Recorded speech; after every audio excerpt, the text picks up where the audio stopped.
Magazine pluriel. Juliette Kamde.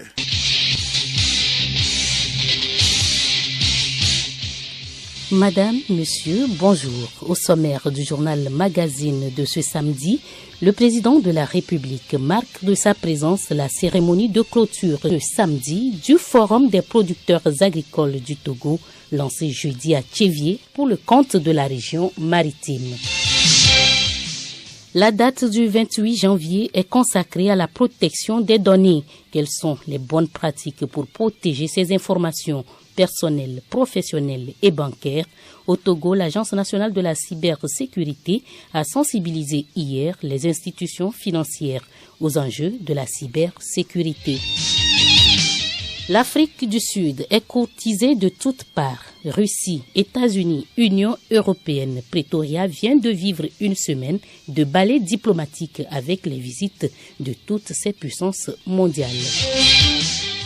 Invités de cette semaine, ils sont deux. D'abord, Dr Bingo Mborche nous édifie sur la place du stress dans la conception d'un enfant. Puis, le directeur de l'agence Cyberdéfense Africa, Assi Balakiem, aborde les moyens de protection des données numériques. Les autres rendez-vous du journal Magazine pluriel sont les échos du palais, les sports et la revue de presse.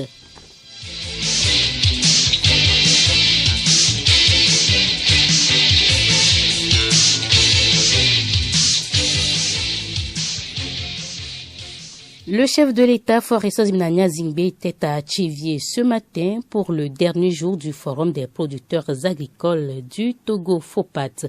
Nous rejoignons Odette Ikpira sur les lieux.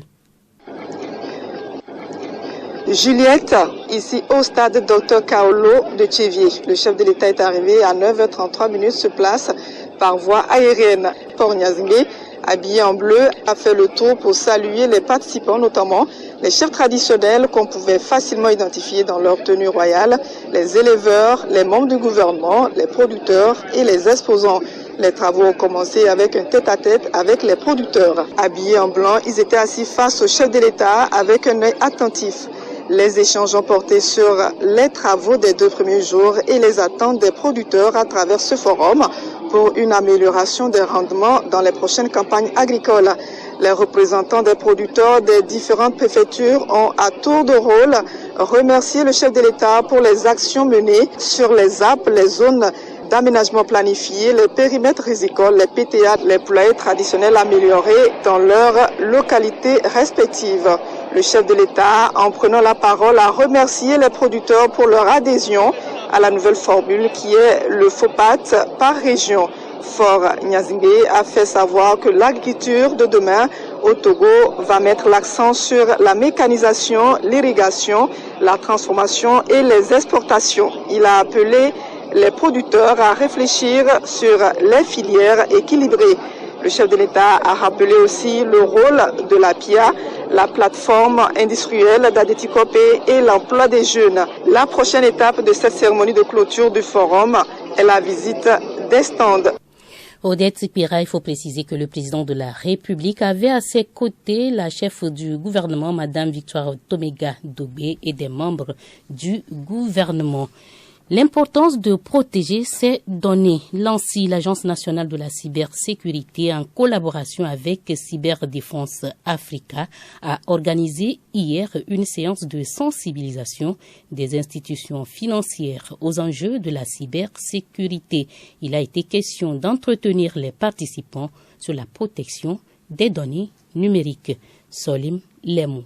L'accroissement des surfaces numériques augmente les risques d'exposition aux cyberattaques. Les banques et autres institutions financières font de plus en plus face à la recrudescence des cyberattaques parce qu'elles sont plus digitalisées. L'ANSSI, fort de ce constat, sensibilise ses acteurs du domaine financier sur les moyens et procédures utilisés par les cybercriminels. En 2021, plus de 4 milliards de dollars ont été perdus par les institutions financières africaines. Pour diminuer ces risques de perte, la veille permanente et la mise à jour des connaissances s'imposent. Commandant Waliba Gbota, directeur général de l'ANSSI. Aujourd'hui, les banques ont choisi de se digitaliser. Forcément, elles ont agrandi leur surface d'attaque. Donc, ce qui fait qu'actuellement, les cybercriminels tentent de pénétrer le système d'information ou bien de passer par des moyens pour pouvoir frauder et soutirer de l'argent. Et donc, il était important que l'Agence nationale de la cybersécurité, qui est l'autorité nationale en matière de protection des systèmes d'information, organise cet atelier à l'endroit de ces institutions afin déjà de leur présenter l'écosystème de la cybersécurité de notre pays, de leur montrer les outils qui existent pour renforcer leur capacité en matière de protection de leur système d'information. Donc c'est ce que nous faisons ce matin avec notre bras technique opérationnel qui est Cyberdéfense Africa, qui va leur faire vraiment une formation sur comment les cybercriminels procèdent, les modes opératoires et ce qu'il faut faire, ce qu'il faut mettre en place pour se prémunir contre ces cyberattaques. La cybercriminalité nous concerne tous. Alors, restons vigilants quant à l'utilisation de nos différents équipements informatiques. Nous retrouverons dans la rubrique invité Assi Balakiem, directeur de l'agence Cyberdéfense Africa, pour nous parler des moyens de protection de nos données. Remise d'attestation de reconnaissance hier aux volontaires dans l'exécution du programme dénommé Go Teach. Le projet est piloté au Togo par SOS Village d'enfants et l'entreprise de coursiers et logistique DHL. Go Teach est un programme qui vise à promouvoir l'employabilité des jeunes en difficulté. Geneviève Bognon. Go Teach est porté par l'entreprise DHL et exécuté en partenariat avec SOS Village d'enfants. Il aide les jeunes et enfants en difficulté de développer leur pleine potentialité et à saisir des opportunités qui s'offrent à eux. C'est à travers des activités comme le mentorat, le coaching, des forats d'orientation scolaire et professionnelle. Faneva Rara Rimanachua, coordinatrice Go Teach Africa. Le programme Go Teach, c'est un des programmes sociaux de DHL dans le monde qui promeut l'éducation, l'employabilité et le renforcement des capacités des jeunes. Donc on a un partenariat principalement avec SOS Village d'enfants dans le monde. C'est pour cette raison qu'on est ici au Togo parce qu'il y a le programme Go Teach depuis 2019. Les enfants et jeunes de SOS Village d'enfants Togo ont bénéficié de ce programme. Et Sosimna Akla, directrice nationale de SOS Village d'enfants. L'employabilité des jeunes fait partie de la problématique de développement aujourd'hui dans nos pays et SOS Village d'enfants offre des foyers, des familles chaleureux aux enfants et aux jeunes. Et donc nous avons des jeunes bénéficiaires qui sont des primo-demandeurs d'emploi. Et dans ce contexte très difficile, il est de notre devoir de pouvoir les accompagner. Et c'est dans ce cadre que nous sommes en partenariat avec DHL à travers le projet Go Teach. Et ce partenariat a permis de pouvoir renforcer les capacités des jeunes sur le développement personnel, à leur donner les expériences en milieu professionnel pour pouvoir enrichir leur CV. Il y a eu un paquet de renforcement de capacités, comment élaborer les CV, quels sont les métiers porteurs, avant maintenant de leur donner l'expérience de stage au niveau de DHL. À travers l'initiative du programme Go Teach, l'entreprise DHL entend donner la chance à ces jeunes et enfants d'intégrer facilement la vie professionnelle. Clarence Jean-Denis Ataï, directeur général de DHL. Nous sommes une entreprise citoyenne. Nous avons ce que nous appelons la responsabilité sociale des entreprises. Et en ce sens, nous devons nous engager et contribuer donc au bien-être dans l'environnement dans lequel nous opérons. Parce qu'une entreprise n'a pas vocation seulement à faire des profits. Par rapport au projet, l'engagement, c'est que nous leur donnons la chance de faire leur première immersion en entreprise. C'est déjà beaucoup parce que un jeune qui a fini sa formation, s'il n'a pas ce support d'apprendre, d'avoir une immersion totale dans la vie professionnelle, c'est un bon début. Des certificats de reconnaissance ont été remis aux formateurs volontaires pour leur engagement aux côtés de ces jeunes. Les pensionnaires de SOS Village d'enfants se sont retrouvés dans cette situation de difficulté pour cause, quelquefois pour certains, à cause de la perte de leurs parents. Le deuil, en effet, est un moment dur, très dur, parfois insupportable. Le deuil signe la rupture du lien émotionnel avec un être cher. Comment manifeste-t-on sa solidarité à un proche dans le deuil? C'est la question que nous avons posée à l'homme de la rue. Voici sa réponse. Selon moi, il faut aller à la veille et le jour de l'enterrement, des deux côtés, tu dois être à côté de la personne pour le soutenir, le renforcer, remonter la morale afin qu'il puisse supporter ce coup dur. Participer financièrement s'il y a les moyens, lui donner des conseils pour qu'il ne prenne pas de mauvaises décisions. Je dois l'aider de veiller jusqu'à l'enterrement. C'est ça l'amour, je ne peux pas lui laisser seul. La Bible nous a dit, écoute, tu participes, tu fais quelque chose, tu lui donnes quelque chose. D'abord, il faut rendre visite pour le saluer, lui dire des mots encourageants, ne pas s'être encouragé, d'être avec lui tout le temps pour essayer de le réconforter, quoi. S'il y a un travail à faire à la maison, travailler avec lui, l'aider à ce qu'il sache que vraiment, il est soutenu par ses amis.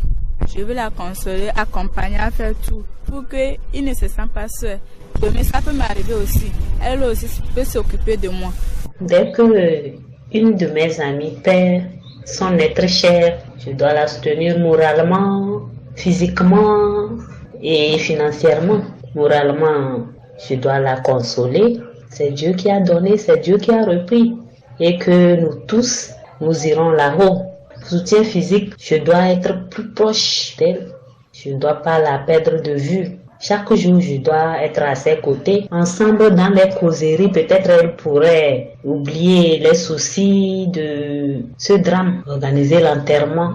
C'est à moi de voir financièrement qu'est-ce qu'il faut. Une enveloppe préparée pour la porter. Donc, pas rester appelé téléphone seulement et attendre le jour J ou bien la veillée. Assister à la veillée, à l'enterrement. Non, je dois être toujours à ses côtés.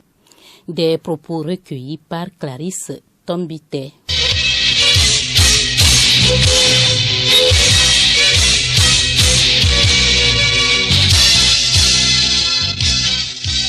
L'actualité internationale, l'Afrique du Sud vient de vivre une semaine de ballet diplomatique avec les visites de différentes puissances mondiales. Après la Russie, en la personne de Sergueï Lavrov lundi dernier, les États-Unis et l'Union européenne sont également de passage à Pretoria avec la visite concomitante de la secrétaire américaine au Trésor, Janet Yellen, et du chef de la diplomatie européenne, Josep Borrell. Et l'exercice d'équilibriste continue pour Naledi Pandor, la ministre sud-africaine des Affaires étrangères, au sujet de la position non alignée de son pays. Après avoir accueilli à bras ouverts son homologue russe il y a quelques jours, la voici cette fois aux côtés de Josep Borrell, vice-président de la Commission européenne, qui l'enjoint à faire entendre raison à son partenaire des BRICS. Le chef de la diplomatie russe, Sergueï Lavrov, a marqué une escale de dernière minute jeudi au terme de sa tournée africaine en Érythrée, le seul pays du continent africain à avoir voté contre la résolution condamnant la Russie pour son invasion de l'Ukraine l'année dernière devant l'Assemblée générale des Nations unies. C'est donc un terrain conquis que Sergueï Lavrov est arrivé en Érythrée. La spirale de la violence entre Israéliens et Palestiniens semble relancée au lendemain de l'attaque d'une synagogue et la mort de 7 personnes. Les réactions sont nombreuses, nées depuis hier donc, pour condamner cette attaque. Un drame quelques heures après des opérations meurtrières menées par l'État hébreu en Cisjordanie occupée. L'Italie, comme les pays européens soucieux de remplacer leur importation de gaz russe, signera un contrat pour l'exploration de gaz au large de la Libye. La première ministre italienne, Giorgia Meloni, est en Libye dans le cadre de cette signature. Il s'agit d'un méga contrat gazier, le plus important dans le secteur des hydrocarbures depuis 25 ans. La chef du gouvernement italien est accompagnée de son ministre des Affaires étrangères et du ministre de l'Intérieur. C'est Farhat Gadara, patron de la Société nationale libyenne d'hydrocarbures, qui a fait cette annonce.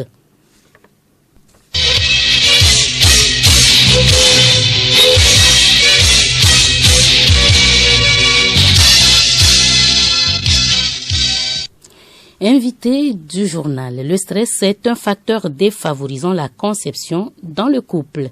Dans nos communautés, lorsqu'un couple se forme, il espère avoir rapidement un enfant. Mais il arrive que les conjoints passent plusieurs mois, voire des années, sans enfant. Dr Bingo Mborche, médecin gynécologue, responsable médical de l'ATBF, l'Association togolaise pour le bien-être familial, nous édifie sur la place du stress dans la conception. Il répond aux questions de Bénédicte Kanda. Docteur, bonjour. Bonjour, madame. Il est souvent relevé que le stress a une incidence négative sur la conception dans le couple. Qu'est-ce qu'il en est réellement?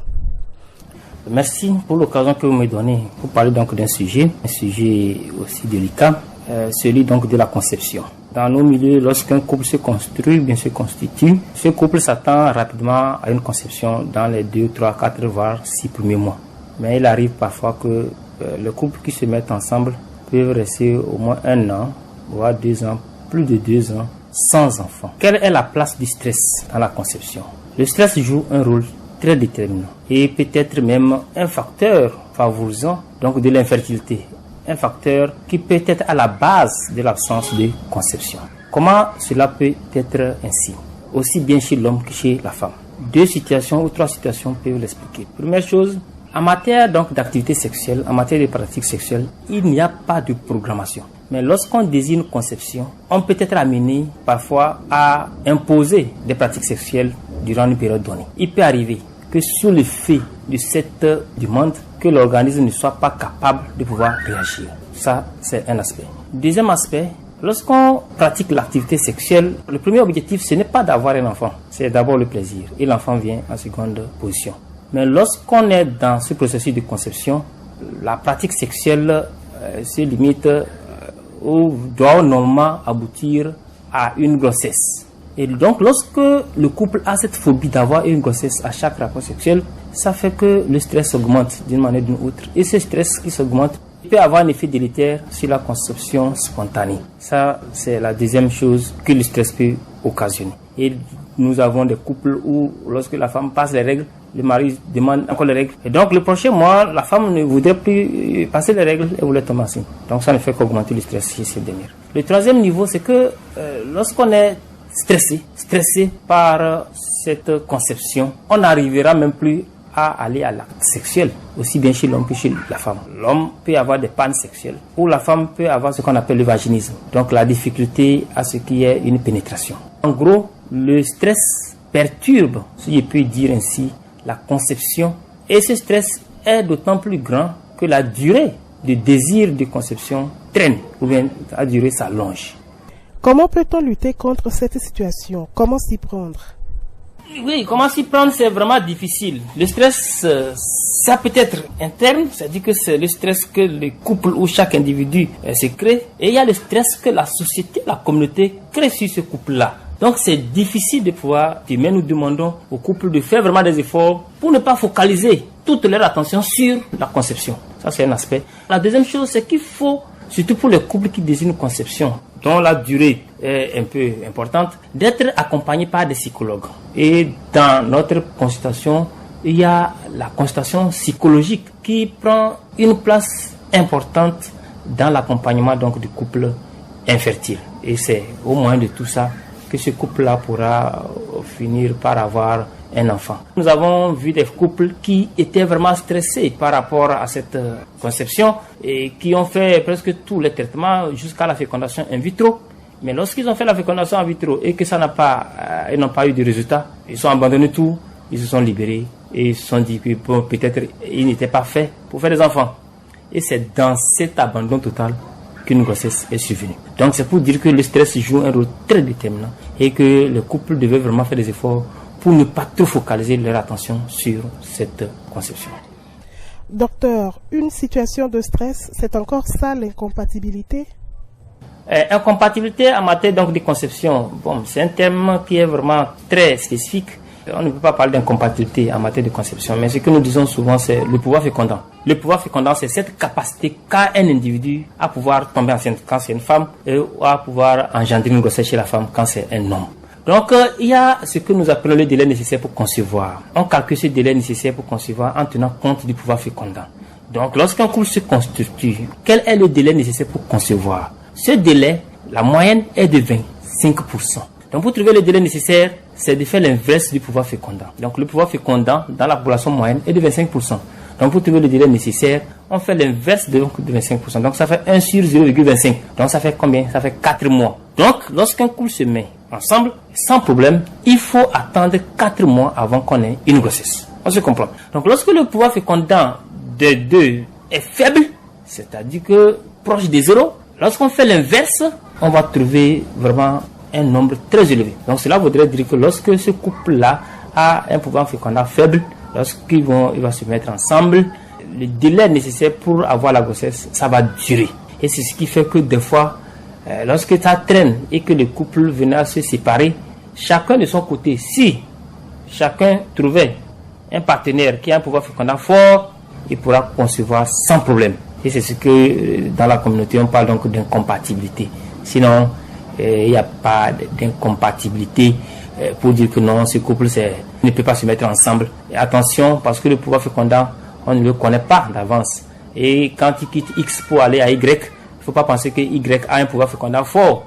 Ce n'est pas parce que le Y a fait des enfants avec peut-être Z qu'il a forcément un pouvoir fécondant fort. Peut-être c'est le pouvoir fécondant fort de Z qui a corrigé le pouvoir fécondant fort de Y. Donc si toi tu quittes X pour aller vers Y, attention, tu peux encore être dans la même situation. Qu'est-ce que vous, en tant que médecin gynécologue, vous conseillez dans ces cas? Je ne peux pas conseiller la séparation. Le premier traitement dans l'infertilité, c'est le temps. Le temps. C'est le temps qui résout la majorité des problèmes. Ça, c'est un aspect. Le deuxième aspect, c'est de ne pas trop penser à ça. C'est vrai que nous vivons dans une société où on ne peut pas ne pas penser, mais il faut vraiment faire de telle sorte que vous ne soyez pas vraiment en connexion de tout ce qui se dit par rapport à la conception. Et c'est au prix de ça qu'on finira par avoir cette grossesse tant attendue. Pour finir, quel message adressez-vous aux auditeurs? Le message à passer, c'est de mettre plus l'accent sur la prévention. La prévention donc de l'infertilité. Cette prévention peut se résumer à 3-4 niveaux. Le premier niveau, c'est l'âge. L'âge de la femme ou l'âge de l'homme a des effets délétères sur la conception spontanée. Donc la femme, la fertilité, elle est maximale autour de 24 ans et ça reste en plateau jusqu'à 30 ans. Donc à partir de 30 ans, il y a une diminution donc de cette fertilité spontanée chez la femme. Cette diminution, elle est plus marquée à partir de 35 ans. Et à 40 ans, c'est près de la moitié des femmes qui pourront concevoir. Et à 43 ans, la fertilité s'annule. Donc les femmes qui peuvent avoir peut-être des difficultés de conception, ce sont ces femmes-là qui ont peut-être des âges avancés, au-delà de 35 ans. Et l'homme aussi, à partir de 30 ans, il y a la diminution du taux de testostérone. Et cela peut avoir un effet délétère sur la production des spermatozoïdes. C'est vrai que le seuil n'est pas vraiment connu comme chez la femme, mais attention, il y a aussi l'andropause chez les hommes. La ménopause chez les femmes et l'andropause chez les hommes. Donc il est vraiment important de prendre l'âge au sérieux et ne pas attendre pour dire, comme les femmes avaient l'habitude de dire, un enfant quand je veux, je le fais. Actuellement, ce n'est plus vraiment ça. Un enfant quand je veux, je le fais tant que je le peux. Si tu ne peux pas, qu'est-ce que tu feras? Tu ne pourras rien faire. Donc c'est très important. L'autre chose dans la prévention, c'est de ne pas prendre des risques par rapport aux IST. Donc des pratiques sexuelles non protégées, le multipartenariat sexuel, les avortements provoqués clandestins. Toutes ces situations, aussi bien chez l'homme que chez la femme, peut abîmer, n'est-ce pas, les trompes chez la femme et les canaux différents chez l'homme et peut-être à la base d'une infertilité dans le couple à la fin. Docteur, une question me vient en tête, sans doute la dernière. L'adoption d'une méthode contraceptive à l'adolescence a un quelconque impact? L'adoption de la contraception n'a pas un impact sur la fertilité ultérieure. Donc c'est pourquoi d'ailleurs même les méthodes contraceptives avant d'être mises sur le marché doivent requérir donc d'un certain nombre de qualités. L'une des qualités, c'est la réversibilité.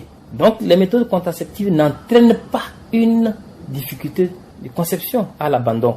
Mais par contre, lorsqu'on n'utilise pas une méthode contraceptive et qu'on contracte une grossesse, on va peut-être faire un avortement provoqué clandestin qui va être à la base des problèmes de conception dans l'avenir.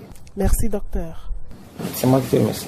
La TBF a certainement besoin de protéger les données de ses patients. L'Agence nationale de la cybersécurité a sensibilisé hier les acteurs du secteur de finance au Togo.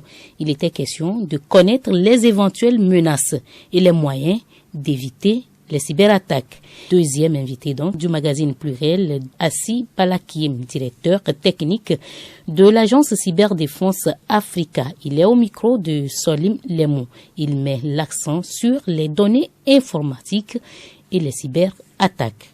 Monsieur Assi Palakim, bonjour. Vous êtes directeur technique de Cyberdéfense Africa. Qu'est-ce qu'une donnée? Alors, une donnée informatique, en fait, c'est tout ce qui réside sur votre système d'information. C'est d'ailleurs la raison pour laquelle on les appelle les systèmes d'information. C'est toute l'information, en fait, qui réside sur les systèmes. Donc, une donnée, en fait, ça peut être un fichier, ça peut être une information stockée dans une base de données, ça peut être, voilà, tout ce qui réside, en fait, sur le système d'information. C'est ce qu'on appelle une donnée informatique. Alors, pourquoi protéger les données informatiques? Eh bien, pourquoi protéger les données informatiques? C'est une très bonne question parce qu'en fait, sans vous en rendre compte, vous êtes en train de donner toute une partie de votre vie à l'informatique. Aujourd'hui, les systèmes informatiques hébergent votre nom, votre prénom, votre adresse, votre date de naissance, des informations qui vous sont personnelles, qui vous identifient personnellement. Les systèmes d'information connaissent vos goûts, les endroits où vous vous rendez, les adresses de là où vous travaillez, etc., etc. Donc, toute une partie de votre vie est en train de résider sur les systèmes d'information et deviennent des données informatiques. Donc, toute une partie de votre vie doit être sécurisée. Cette partie de votre vie qui bascule via la digitalisation dans les systèmes d'information doit être sécurisée. C'est la raison pour laquelle l'État s'organise pour sécuriser, en fait, les systèmes d'information et les données qui y résident. L'autre aspect, c'est que ces données sont maintenant un enjeu vital pour la nation parce que si les données du système bancaire ne sont plus disponibles, vous ne pourrez plus faire les opérations. Si les données ne sont plus disponibles sur les serveurs des opérateurs télécoms, vous ne pouvez plus appeler. Si les données ne sont plus disponibles sur les serveurs des fournisseurs d'énergie, vous n'aurez plus de courant. Donc l'État s'organise pour protéger toutes ces données qui permettent à ces systèmes d'information de continuer à délivrer le service qui est essentiel pour l'ensemble de la population togolaise. Comment protéger ces données informatiques? Il y a plusieurs mesures. Encore une fois, il faut avoir une approche holistique de la question. Il faut non pas se concentrer que sur les technologies, mais il faut avoir aussi en tête toutes les questions de gestion des ressources humaines et toutes les questions de gestion des procédures internes de fonctionnement. Donc la cybersécurité, c'est un triptyque. Donc c'est la technologie, mais également les ressources humaines et les procédures. Au Togo, on a mis en place les règles nationales de cybersécurité. Ces règles comportent 216 mesures qui permettent de sécuriser, en tout cas d'atteindre un niveau acceptable de sécurité du système d'information. Donc ce document est disponible sur le site web de Cyberdéfense Africa, sur le site web du CERT national, qui est l'équipe nationale de réponse aux incidents informatiques, et également sur le site de l'Agence nationale de la cybersécurité. On parle souvent de cyberattaque. Qu'est-ce qu'une cyberattaque? Une cyberattaque, c'est tout élément qui pourrait qui pourrait endommager un système d'information. Donc soit en le rendant indisponible, soit en le rendant inopérant. On le définit souvent par tout ce qui peut entacher la confidentialité, l'intégrité ou la disponibilité du système d'information. Comment reconnaître alors une cyberattaque? Eh bien, si demain vous vous réveillez et que vous n'avez plus accès aux données de votre téléphone, non pas parce qu'il est tombé, il s'est cassé, mais parce que quelqu'un a réussi à le rendre inopérant pour vous, à le rendre indisponible pour vous, alors vous êtes victime d'une cyberattaque. Si quelqu'un a réussi à compromettre la confidentialité des informations que vous échangez avec un ami, un père ou même un serveur type Facebook ou autre, c'est une cyberattaque puisqu'on s'est attaqué à la confidentialité de ces informations. Si demain vous pensez parler à votre banque et l'information que votre banque vous affiche, elle est erronée parce que le montant que votre banque vous affiche n'est pas celui réel, ça veut dire qu'on s'est attaqué à l'intégrité de l'information qu'on vous a mis à disposition. Donc là aussi, c'est le cadre d'une cyberattaque. Donc tout ce qui touche à la confidentialité, à l'intégrité et à la disponibilité d'une information cyber, d'une information sur un système informatique est une cyberattaque. Ces attaques commencent souvent par du phishing. Ce qu'on appelle du phishing, c'est envoyer un mail frauduleux à un employé, espérer qu'il clique sur le mail et ça donne accès à l'intérieur du système d'information. Donc si les employés sont sensibilisés, sont formés à détecter ce type de mail, déjà on arrive à se prémunir du point d'entrée. Maintenant ce n'est pas tout, il y a tout un ensemble de mesures. Comment se prémunir contre une cyberattaque? Encore une fois, il n'y a pas une solution, il y en a plusieurs. Pour les sociétés, c'est pour ça que nous avons créé les règles nationales de cybersécurité, qui a 216 mesures à appliquer. Mais pour les individus, il faut adopter des gestes simples. Il ne faut pas cliquer sur des liens lorsque on reçoit justement des sollicitations via WhatsApp, sur Facebook, par mail, etc. Même les photos, on ne clique pas dessus lorsqu'on reçoit une photo de la part d'un inconnu. On fait attention quand on manipule son ordinateur ou son téléphone. Tout élément inhabituel devrait vous alerter. Dès que quelque chose se passe qui est suspect, vous devriez avoir justement cette alerte dans votre tête pour vous dire attention, c'est peut-être je suis peut-être victime d'une cyberattaque. Il faut s'assurer de mettre en place des mots de passe forts sur tous ces équipements, sur son téléphone, sur ses ordinateurs, et ne pas se connecter partout où on va, parce qu'on n'est jamais certain que la personne qui nous fournit cette connexion est digne de confiance. Dans le monde informatique, le risque zéro n'existe pas. Comment arriver alors à une protection maximale? Effectivement, le risque zéro n'existe pas. C'est pour ça que dans les règles de cybersécurité, on les a divisées en 4 domaines. Le premier domaine, c'est la gouvernance de la cybersécurité. Donc, on planifie sa cybersécurité, on met en place une équipe et on s'assure qu'elle est gérée, qu'elle est traitée par des professionnels et on met ce qu'on appelle des KPI, donc des Key Performance Indicators, qui permet de s'assurer que la cybersécurité est gérée. Une fois qu'on a fait cela, on met en place des règles de protection du système d'information. Donc, on protège, on empêche les gens de rentrer dans le système d'information. Mais ce n'est pas parce qu'on les empêche de rentrer que personne ne va réussir à rentrer. D'accord? Donc on surveille toutes les portes, tous les accès pour s'assurer que personne n'a effectivement réussi à rentrer.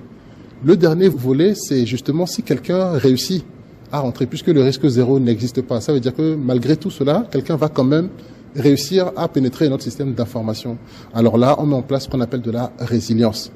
Comment je fais en cas d'attaque de me relever et que mes utilisateurs ne soient pas impactés? Si je suis une institution financière, il faut que je réfléchisse à mettre en place tout un système parallèle pour que lorsque je suis victime d'attaque sur mon système, je puisse basculer automatiquement sur un système qui lui est sain pour que l'utilisateur ne sente même pas que je me suis fait attaquer. Donc c'est comme ça qu'on arrive à pallier au fait que le risque zéro n'existe pas.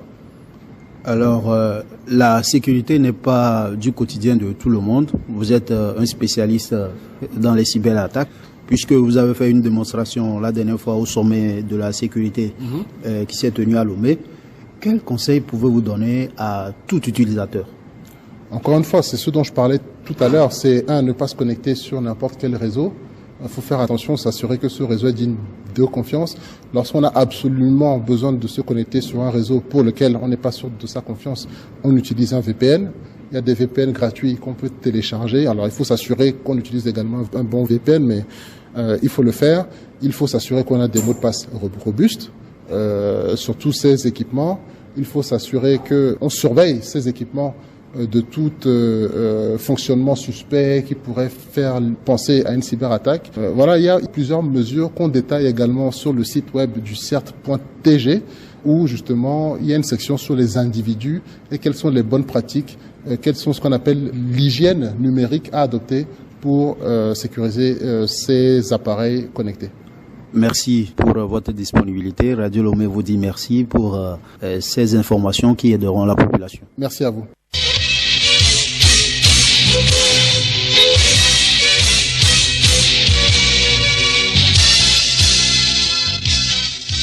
Écho du palais, la cour d'assises de Lomé a condamné à 10 ans de réclusion criminelle un homme accusé d'homicide volontaire. Il lui est reproché d'avoir poignardé à mort l'amant de sa copine, Hélène Assabi, pour les faits. Les faits se sont déroulés dans un village de Lavé. Le nommé Kossi Akoutia, 38 ans, poignarde un homme qui meurt des suites de ses blessures. Ce dernier, qui se trouve être son ami, couche avec celle avec qui il est en relation amoureuse. Selon le ministère public, il est accusé d'avoir donné la mort à son ami Malam Agoro Saïbou. Il a prétendu qu'il était allé surprendre son ami en train de faire l'amour avec sa copine. Malheureusement, il s'était servi d'un poignard En arrêt, Maître Doji Gbadoué, représentant du ministère public. Selon le ministère public, les coups ayant été portés avec force à l'abdomen, une partie très sensible du corps, la cour a estimé que l'accusé voulait véritablement donner la mort. S'il était marié à la femme, on peut considérer cela comme une excuse atténuante, ce qui n'est pas le cas dans le dossier, a ajouté Maître Gbadoué. Kossi Akoucha est donc condamné pour homicide volontaire sur le fondement de l'article 165 du Code pénal. À samedi prochain.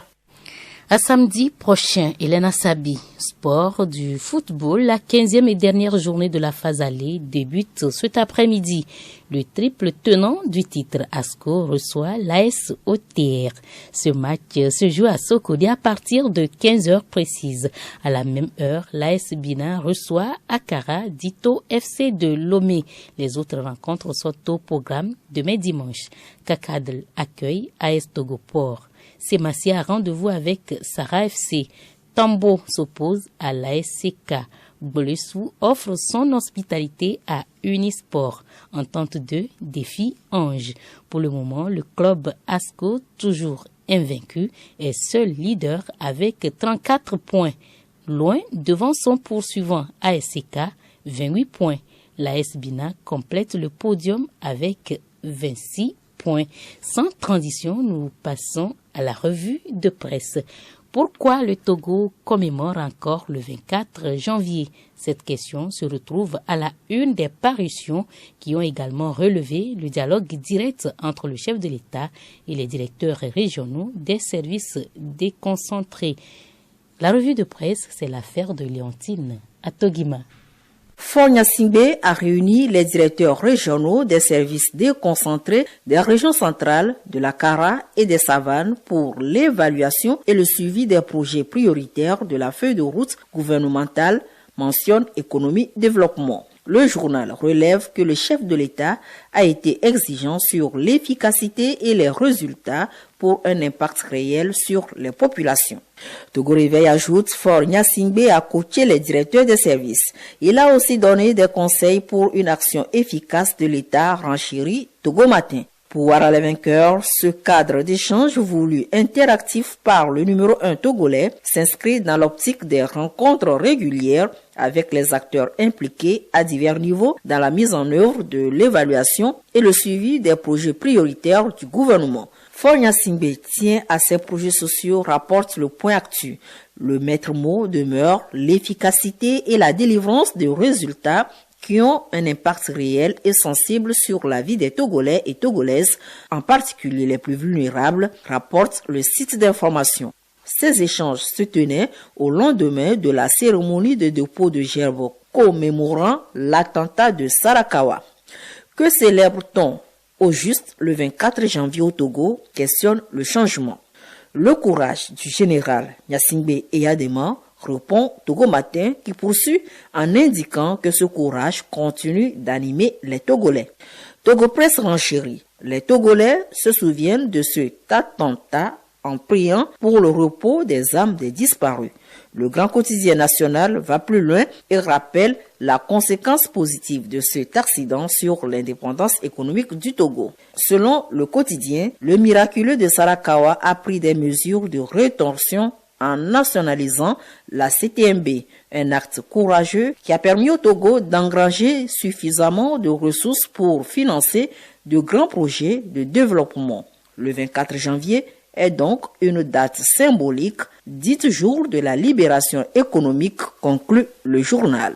Léontine, les parutions se sont également intéressées au social, notamment le programme de cantine scolaire et la mise en œuvre de la responsabilité sociétale de l'entreprise PIA.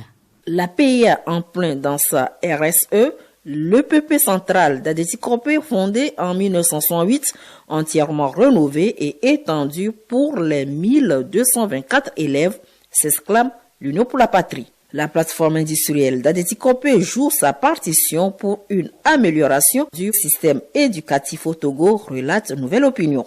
Les récipiendaires attendent d'autres actions telles que les tables et chaises de bureau et une cantine scolaire afin de permettre aux élèves sans parents de pouvoir bénéficier d'un repas par jour, signale Nouvelle Opinion. Justement, le Togo dispose d'un programme de cantine scolaire bien actif.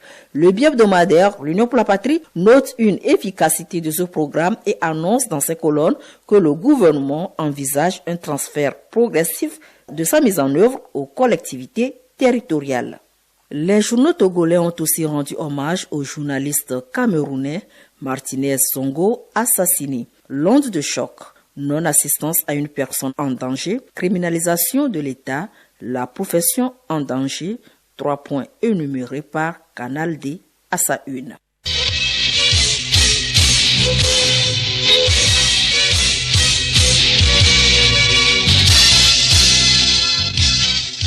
Pluriel, le magazine hebdomadaire de Radio Lomé. Voilà, c'est fini pour le magazine Pluriel de ce 28 janvier 2023. Sachez que le président de la République a marqué de sa présence la cérémonie de clôture ce samedi du Forum des producteurs agricoles du Togo, lancé jeudi à Tchivié pour le compte de la région maritime. Bon appétit si vous êtes à table.